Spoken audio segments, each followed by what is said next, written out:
ये कल हम लोग काल के स्वरूप के ऊपर चर्चा कर रहे थे।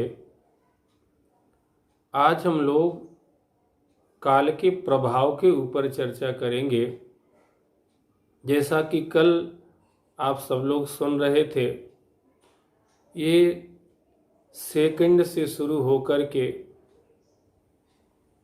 ये काल युग युगांतर कल्प कल्पांतर तक अनादि है, चलता रहता है।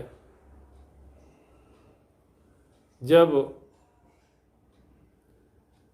चारों युग 1000 बार निकल जाते हैं तब उसको एक कल्प कहते हैं।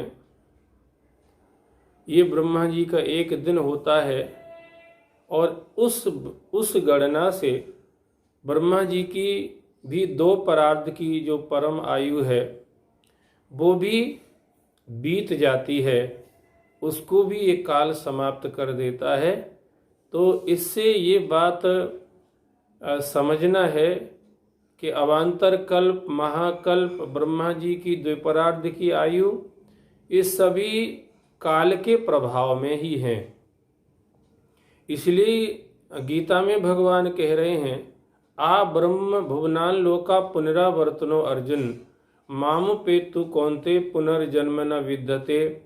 ये ब्रह्मा जी का लोक जहाँ तक है, जिसको आप लोग सत्यलोक ब्रह्मलोक कहते हैं, भगवान कह रहे वहाँ तक भी काल का प्रभाव है, वहाँ तक भी जन्म और मरण की परंपरा चलती रहती है। तो ब्रह्मा जी के लोक तक भी अगर कोई पहुँच जाए तो भी वो जन्म मरण से छूट नहीं सकता। और जन्म मरण के बीच की जो उपाधियां हैं, जरा, व्याधि, बढ़ना, घटना और बहुत सारी व्याधियां हैं, ब्रह्मा के लोक तक भी जीव पहुंच जाए, माने जहां तक काल की चाल चल रही है वहां तक जीव इन माया की उपाधियों से, उर्मियों से छूट नहीं सकता है। इसलिए ब्रह्मा को भी अपनी आयु पूर्ण होने पर ये सब संसार छोड़ना पड़ता है, माने वो भी काल के गाल में समा जाते हैं। पर भगवान कह रहे मामू पे तू कौनते पुनर्जन्म न विद्यते। जो उससे ऊपर मेरा परम धाम है, मुझको जो प्राप्त हो जाते हैं वो फिर काल की सीमा से बाहर चले जाते हैं। खैर, इसके ऊपर अपन कल चर्चा करेंगे, पर आज काल का प्रभाव कहाँ तक है इसके ऊपर हम लोग चर्चा कर रहे हैं। काल किस तरह से हमें प्रभावित करता है। कबीर जी कह रहे हैं, चलती चाकी देख के दिया कबीरा रोए, 2 पाटन के बीच में साबुत बचा न कोई। ये जो चक्की चल रही है, जैसे आप जानते हैं आटा पिसता है, उस चक्की में 2 पार्ट होते हैं, ऐसे ही ये दिन रात रूपी जो 2 पार्ट हैं, इनके बीच में ये सारे संसार के 84 लाख योनियों के जीव, ये काल के जो 2 पार्ट हैं, दिन और रात, इनमें पिस पिस करके सब मरते चले जा रहे हैं। इस दृश्य को देख करके कबीर जी को बहुत रोना आया।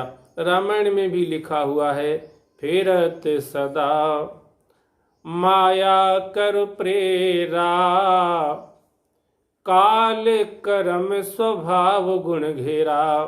ये जीव संसार में माया का घुमाया हुआ घूमता रहता है और उसमें काल की बड़ी महत्ता है। काल कर्म स्वभाव गुण घेरा, ये काल के प्रभाव में आकर के ही जीव को कर्म करना पड़ता है और जैसा इसका स्वभाव होता है उसके अनुसार ये कर्म करता है, और गुण जैसे इसके अंदर होते हैं उसके अनुसार ये कर्म करता है। और इस तरह से कर्म करता है और फिर कर्म का फल भोगता है, और इस तरह से कर्म फिर फल, फिर कर्म फिर फल, इस तरह से ये जीव पुनरपि जन्म पुनरपि मरणम पुनरपि जननी जठरे सैनम अंगम गलितम पलितम मुंडम दसन विहीनम जातम तुंडम वृद्धो याति कृत्वा दंडम तदपि न मुंचति आशा पिंडम। काल का नाम सुन के ही हमें डर लगता है, मृत्यु का नाम सुनते ही हम भयभीत हो जाते हैं। और हम इस संसार में जहाँ तक ये मृत्यु लोक है, यहाँ तक कि पाताल से लेकर के ब्रह्मलोक तक, ये 14 लोकों से मिलकर के जो ब्रह्मांड बना है, अंदर से 50 करोड़ योजन का ये पूरा ब्रह्मांड ही इस काल के गाल में रखा हुआ है। ये काल इतना समर्थ है, एक दूसरे से एक दूसरे को पैदा करवाता है और फिर एक दूसरे से एक दूसरे को मरवा भी देता है।